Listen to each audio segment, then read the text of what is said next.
Okey, bismillahirrahmanirrahim. Alhamdulillahi rabbil alamin wa bihi nasta'in ala umurid dunya waddin. Wassalatu wassalamu ala asyrafil anbiya'i wal mursalin wa ala alihi wa sahbihi wa sallim tasliman katsira amma ba'd. Ilahana anta maqsudana wa ridhaka matlubana a'tina mahabbataka wa ma'rifatak. Subhanaka la ilma lana illa ma 'allamtana innaka antal alimul hakim. Rabbi inna na'udzu bika min hamazatis syayatin wa na'udzu bika rabbina an yahdurun. Rabbi shrah lana sadrana wa yassir lana amrana wahlul 'uqdatam min lisanina yafqahu qawlina wa la haula wa la quwwata illa billahil aliyyil azim. Assalamualaikum warahmatullahi wabarakatuh.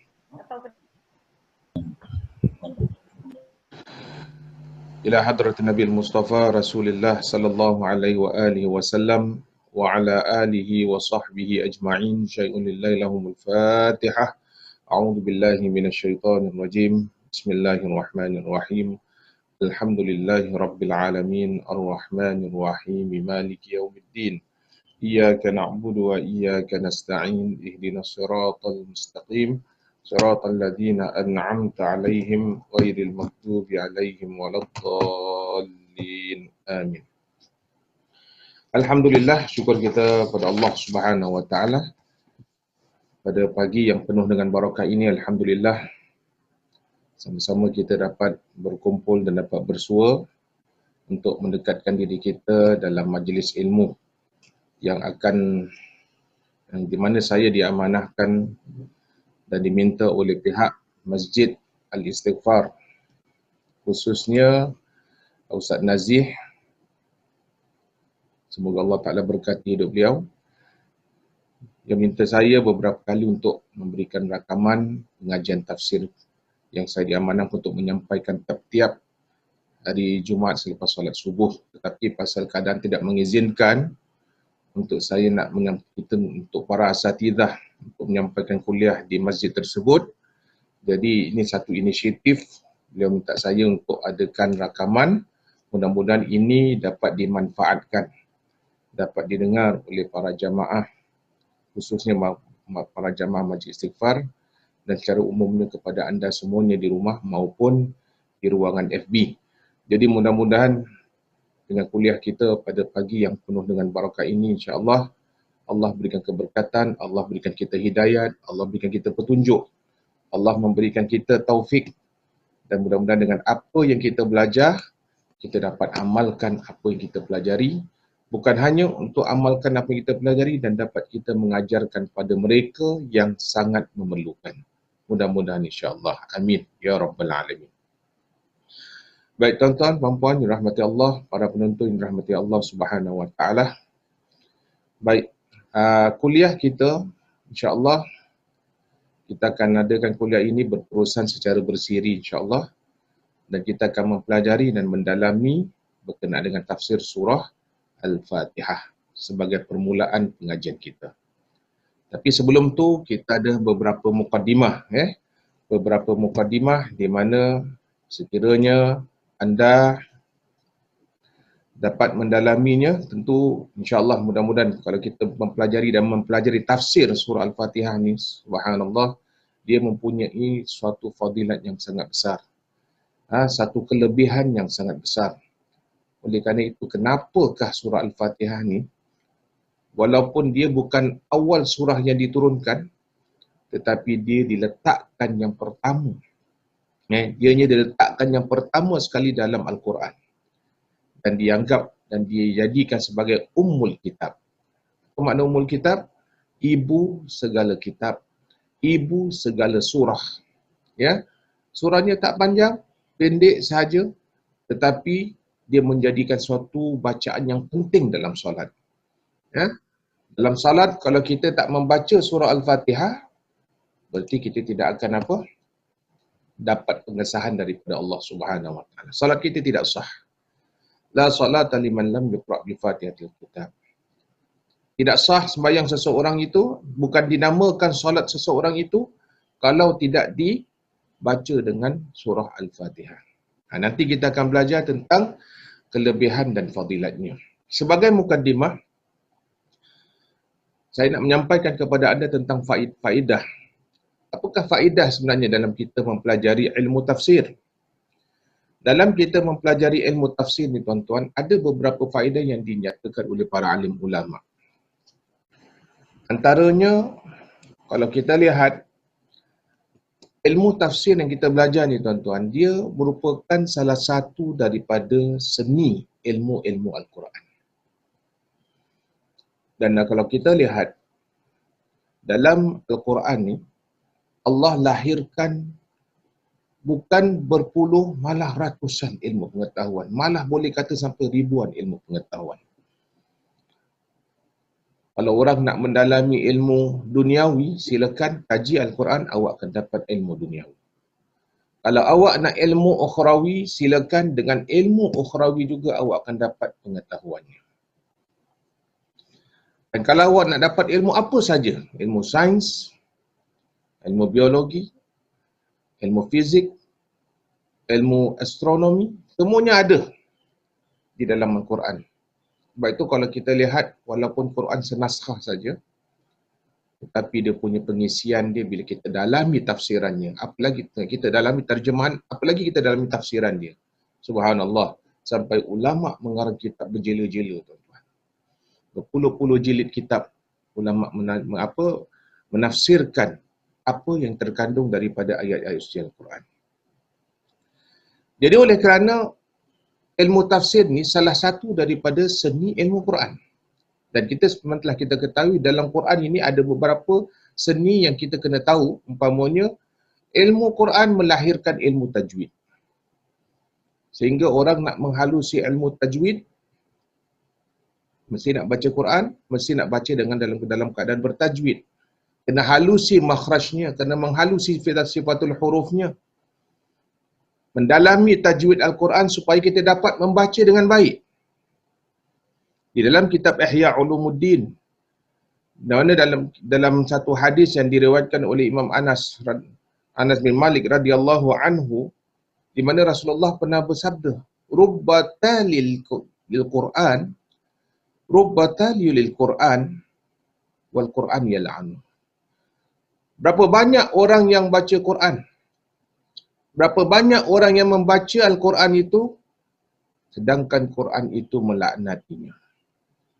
Nah, sekarang kita boleh baca Quran, tapi boleh tak kita baca Quran asal boleh, sembarang-sembarang. Kita baca tanpa panjang pendek kita jaga, tanpa tajwid, tanpa makhraj. Tentu Quran tu tak mendatangkan faedah bagi dalam diri kita. Jadi oleh kerana itu, dengan adanya ilmu yang kita mempelajari tajwid Al-Quran, maka kita dapat membaca dengan baik dan kita akan dapat membaca sejajar dengan apa yang dibaca oleh siapa? Oleh junjungan Nabi besar kita, Nabi Muhammad sallallahu alaihi wasallam. Jadi itu salah satu daripada seni ilmu Quran tu ilmu tajwid. Jadi orang nak menguasai bacaan Quran dengan baik, maka kenalah dia menguasai ilmu tajwid Al-Quran. Itu satu, tuan-tuan. Yang kedua, yang biasa kita belajar, Ruqyah Al-Quran. Yang biasa saya adakan di Facebook juga tiap-tiap hari Senin, hari ini. Umpamanya, dalam kita mempelajari bagaimana kita nak ambil pendekatan beberapa ayat Quran yang boleh mengobati penyakit yang dialami oleh manusia yang merupakan satu rahmat daripada Allah Subhanahu wa Ta'ala. Ulama-ulama kaji beberapa ayat Quran sehingga dibukukan kitab-kitab ruqyah. Kerana ayat Allah Ta'ala ni boleh diniatkan dengan apa sahaja yang kita niatkan. Apalagi kalau kita niatkan untuk penyembuhan, apalagi kita niatkan untuk menyembuhkan penyakit-penyakit yang ada dalam diri manusia itu secara zahir dan batin. Inilah yang disebut Ruqyah Quran atau Shifa'ul Quran. Dan Allah Subhanahu wa Ta'ala menyatakan dalam surah Al-Isra ayat 82, di mana Allah Subhanahu wa Ta'ala mengatakan apa? A'udzu billahi minasyaitonir rajim wa nunazzilu minal Qur'ani ma huwa shifaa'un wa rahmatun lil mu'minin. Yang maksudnya apa? Sesungguhnya kami telah menurunkan daripada Al-Quran. Apa dia? Ma huwa syifa, di mana di situnya ada penawar dan rahmat bagi orang-orang yang beriman. Kita tahu bahawa bila kita sakit, mula cari ubat, cari Panadol, cari ubat batuk, cari ubat demam, macam-macam jenis ubat. Betul tak? Ya. Tetapi kita pernahkah sebagai seorang Muslim, sebagai seorang mukmin, yang kita nak buktikan bagaimana Allah Subhanahu Wa Taala menurunkan Quran ni yang boleh menjadikan segala-gala dalam kehidupan kita? Pernahkah kita berubat dengan ayat-ayat Allah Subhanahu Wa Taala?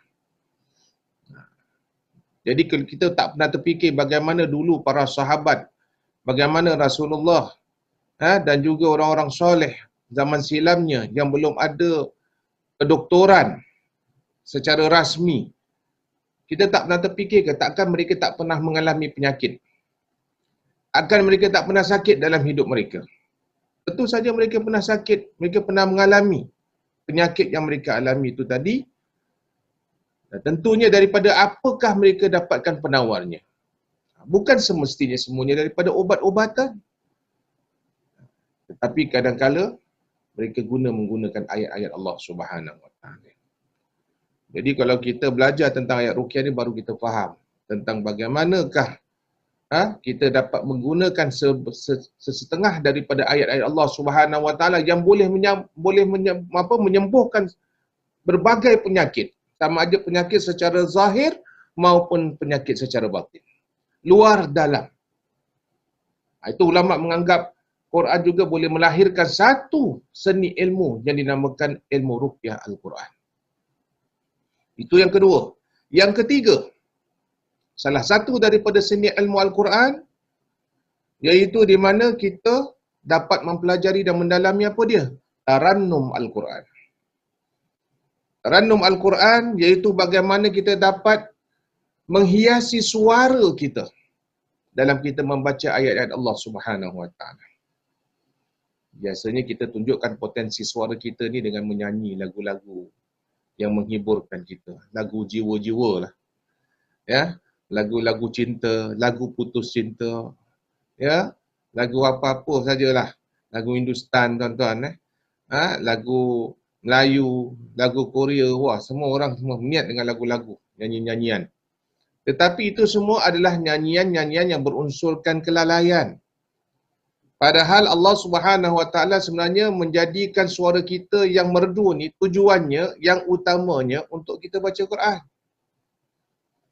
Sebab itu Rasulullah sallallahu alaihi wasallam pernah mengatakan dalam satu hadis yang diriwayatkan oleh Imam Ahmad, Abu Daud dan Imam An-Nasai dan seterusnya, di mana Rasulullah mengatakan apa? Zuyyinul Quran bi aswatikum. Zayyinul Quran bi aswatikum. Maknanya apa? Hendaklah kamu menghiasi suara kamu, hendaklah kamu hiasi Al-Quran itu dengan suara kamu. Hias suara Quran itu dengan suara kamu. Bukan awak meletakkan Quran hanya sekadar sebagai penghormatan dan letak di atas almari. Itu memang sepatutnya kita menangani Quran, letak Quran tempat yang tinggi. Tapi bagaimana awak hiaskan Quran awak? Macam mana awak hiaskan rumah? Rumah awak hiaskan dengan bunga, awak hiaskan dengan perabot yang cantik. Kalau rumah, bilik air pun awak kadang-kadang hias dengan hiasan yang sangat menarik. Orang masuk bilik air kagum dengan bilik air anda bersih. Tapi bagaimana dengan Quran anda? Quran yang ada dalam rumah anda, Quran yang ada dalam diri anda, Quran yang ada dalam handphone anda, bagaimana anda hiasi Al-Quran? Jadi Rasulullah mengatakan, hiasi Quran itu dengan suara kamu. Maksudnya apa? Bacalah Al-Quran dengan nada suara yang menarik. Bacalah Al-Quran itu dengan suara yang bagus. Sebab itu ada ulama'-ulama' yang khas. Bila kita belajar tarannum, kita tengok, subhanallah, dengan suara mereka yang lantang, dengan suara mereka yang ada tinggi rendahnya, alunan-alunan yang sangat berbeza-beza. Yang sehingga ada golongan umat Islam yang mau belajar dan mendalami dengan potensi suara yang dimiliki. Maka itulah satu nikmat Allah. Anda dapat gunakan nikmat suara anda tu yang sedap dalam anda membaca ayat-ayat Al-Quran. Dan menghiasi suara anda untuk Al-Quran tu adalah merupakan sesuatu yang wajibkan mengikut pada hadis yang saya bacakan tadi. Hiasilah. Nabi kata apa? Zayyinu bil Quran bi aswatikum. Hiasilah Quran itu dengan suara-suara kamu. Jadi tuan-tuan dan puan-puan yang dirahmati Allah Subhanahu Wa Taala, ini adalah antara seni yang ketiga, ya. Manakala seni yang keempat, daripada Al-Quran itu juga boleh melahirkan ulumul Quran. Ulumul Quran ni maknanya apa? Iaitu ilmu yang bersangkut paut dengan selok-belok Al-Quran. Ilmu yang di mana awak boleh mempelajari ilmu Quran dan awak kenal Quran asal usulnya. Bagaimanakah asal usul Quran yang sebenarnya? Jadi, tuan-tuan yang dirahmati Allah Subhanahu Wa Taala, jadi Quran ni banyak orang suka baca. Banyak orang suka mendalami ilmu Quran, tapi belum ramai di kalangan orang tahu tentang asal usul Quran. Bagaimana Quran itu diturunkan, bilakah diturunkan secara jumlatan wahidah, secara sekaligus. Dan bilakah Allah turunkan Quran secara beransur-ansur. Dan bagaimanakah proses asal usul Quran. Daripada mana asal usulnya, kemudian bagaimana ia dapat berpindah kepada Rasul, dan bagaimana Rasulullah sampaikan kepada para sahabat. Ini semua yang berkaitan dengan apa? Ulumul Quran.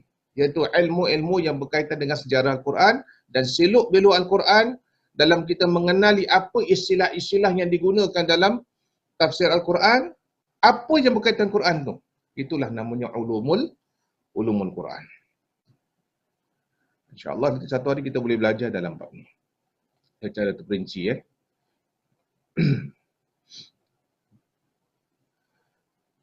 Kita nak katakan apa? Bahawa Quran tu betul-betul asli.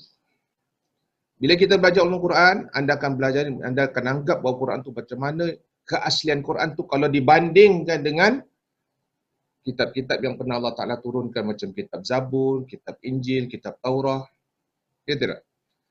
Kita tahu ada 4 kitab yang Allah Ta'ala turunkan. Selain daripada ada juga lembaran-lembaran yang lain yang pernah Allah Subhanahu Wa Ta'ala turunkan. Jadi, oleh kerana kitab itu, Quran itu berbeza dengan kitab-kitab yang lain, di mana Quran itu yang dianggap sebagai kitab Al-Mu'jizat, Al-Kitabul Mu'jiz. Kitab yang mengandungi banyak mukjizat, sebab itulah Allah pelihara, Allah jaga, sampai sejarah dan caranya pun juga Allah Ta'ala jaga. Kita kena belajar. Dari situlah kita dapat membezakan apakah beza kitab Taurah yang dipegang oleh orang Yahudi, kitab Injil yang dipegang oleh orang Nasrani, kitab Zabur. Adakah kitab-kitab tersebut sampai sekarang masih ada lagi keasliannya? Kalau kita tahu sudah tidak ada keaslian, kenapa? Apa sebab jadi macam tu? Dan kita pula macam mana kita boleh pastikan walaupun Quran yang kita baca sudah 1441 tahun yang lalu, tapi bagaimana anda buktikan keaslian Quran? Ini kita kena belajarlah ilmu Quran. Ulumul Quran baru anda tahu. Baru kita dapat pastikan betul-betul kitab yang kita pegang, kitab yang kita tatap ni, yang kita pelajari ni. Jangan sampai kita tak kenal Quran itu apa. Yang kita tahu bacanya tapi tak kenal sejarah latar belakang Al-Quran itu sendiri. Sebab itu anda kena belajar ulumul Quran. Kemudian berikutnya tuan-tuan, iaitu dengan kita membaca secara tilawah. Kita baca secara tilawah itu pun salah satu daripada ilmu seni Al-Quran. Kita nak bacaan kita tuan-tuan boleh membawa keberkatan dalam diri kita. Kita nak bacaan kita, bacaan yang boleh memberikan ganjaran pahala yang akan menanti kita ke akhirat. Kita nak bacaan yang kita baca Quran ni tuan-tuan, nanti satu hari dia akan memberikan kebaikan pada kita, di hari akhirat dia akan jadi pengakuan kepada Allah Subhanahu Wa Taala yang kita ni adalah ahli Quran. Jadi kalau kita jadi ahli Quran tuan-tuan, mesti kita kena apa? Mempelajari dan mendalami. Terkhususnya rajin membaca. Nabi suruh kita membanyak bacakan Quran sehingga pahalanya luar biasa tuan-tuan. Dalam satu hadis yang diriwayatkan Imam At-Tirmidzi, Rasulullah kata apa? Man qara'a harfan min kitabillah falahu bihi hasanah wal hasanatu bi asyri amsalihah. Dan seterusnya, banyak ayat yang panjang lebar yang Nabi ucapkan. Apa makna dia? Barang siapa yang membaca satu huruf saja daripada ayat-ayat Allah, falahu bihi hasanah, maka dia akan dapat kebaikan dia. Bila awak baca Quran, akan Allah sediakan satu kebaikan kepada kita. Dan kebaikan tu masing-masing. Mungkin Allah Ta'ala nak bagikan kita kebaikan berupa nikmat, mungkin Allah nak bagikan kita berupa pahala, mungkin Allah nak memberikan berupa rezeki, mungkin Allah Ta'ala memberikan berupa umur yang panjang dengan kita baca Quran. Jadi Rasulullah jamin bahawa barang siapa yang baca satu huruf daripada kitab Allah, maka dia akan dapat kebaikan. Dan satu kebaikan itu, dia akan dapat 10 kali lipat pahalanya. Kemudian Nabi sambung lagi dalam hadis yang berikutnya, apa dia? Aku tidak mengatakan jika anda ni membaca alif lam mim, anda akan dapat 10. Alif anda akan dapat 10. Lam awak akan dapat 10. Mim awak akan dapat pahala 10. Tetapi kalau kita baca satu muka surat, tuan-tuan, anda bayangkan 10 kali berapa huruf di satu muka surat. Ini baru satu muka surat, belum 2 muka surat, belum 1 juz. Subhanallah, pahala banyak. Sebab tu orang kalau tak ada duit nak sedekah, nak amal ibadah, nak amal jariah, banyakkan baca Quran, awak pun jadi orang kaya. Kaya apa? Bukan kaya duit, tuan-tuan, tapi kaya pahala. Kaya dengan apa? Kebaikan-kebaikan yang Allah Ta'ala sudah sediakan bagi si pembaca-pembaca Al-Quran. Jadi bila anda baca Quran ni, tuan-tuan, bukan hanya dapat pahala baca saja. Pahala kalau awak tahu terjemahan dia, tahu tafsiran dia, wah, ni boleh sampai kepada 2-3 kali lipat daripada pahala yang disediakan oleh Allah. Jadi banyak. Dengan kita baca Quran saja, tuan-tuan, kalau kita mempelajari dan mendalaminya, belum lagi kita baca satu bab, macam kita nak belajar sekarang satu bab daripada surah Al-Fatihah. Wah, besar pahala besar.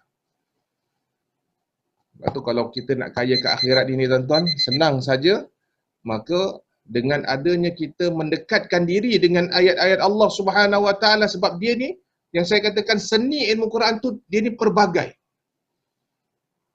Satu daripadanya anda dekat aja, Masya Allah, pahala anda atas langit, tuan-tuan. Apalagi anda dekat dengan pendekatan Quran tu dengan 6 ciri. 5 ciri yang tadi saya sebutkan. Dan ciri yang terakhir, salah satu daripada sinar Quran, ini yang kita sedang belajar. Iaitu mempelajari, mendalami, dalam erti kata mentadabbur Al-Quran. Mentadabbur ayat-ayat Allah Subhanahu Wa Taala. Mendalami, memahami intipati daripada setiap ayat-ayat Allah Subhanahu Wa Taala. Semua ayat Allah ada rahsia. Semuanya ada apa? Ada rahsianya. Rahsianya yang diketahui oleh Allah. Tapi kalau kita belajar dan kita dalami, kita menghayati, kita akan dapat bahagian tersebut. Sebab itu Allah Subhanahu Wa Taala menyatakan dalam surah Al-Imran, dalam ayat yang ke-7, apa dia? Allah Ta'ala mengatakan, A'udzubillahi minasyaitonirrajim. Walladhi anzala 'alaikal kitaba minhu ayatun muhkamat hunna ummul kitab wa ukharu mutasyabihat. Yang bermaksud, dialah yang menurunkan ke atas kau. Dialah, yakni Allah yang menurunkan ke atas engkau, wahai Muhammad, kitab. Minhu ayatun muhkamat. Di antara ayat-ayat Allah yang Allah Ta'ala turunkan, ada ayat-ayat yang kau boleh memahami dengan mudah. Adanya ayat-ayat muhkamat yang awak boleh faham dengan mudah. Hunna ummul kitab. Kesemuanya itu adalah ibu kitab.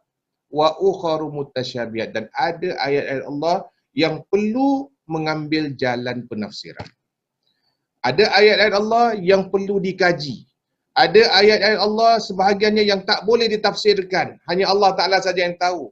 Allah Ta'ala tak berikan pengetahuannya kepada pembaca. Sebab tu ada ayat Allah, kalau kita belajar nanti, ada yang boleh anda ambil tahu tafsirannya, ada yang anda tak boleh tahu. Itu rahsia Allah. Macam kita baca awal-awal surah dalam Quran, Yasin, kan? Kita baca Alif Lam Mim Nun. Itu semua kita tak tahu apa. Ini namanya termasuk daripada ayat mustabihat yang kita diterangkan oleh Allah Subhanahu Wa Taala, dan sahabat pun tak bertanya, takut tanya jadi salah. Jadi ambil saja ayat yang lain yang boleh kita memahaminya dan kita boleh mentadaburnya dan boleh kita amalkan. Jadilah mukadimah kita tuan-tuan pada hari ini, insya-Allah.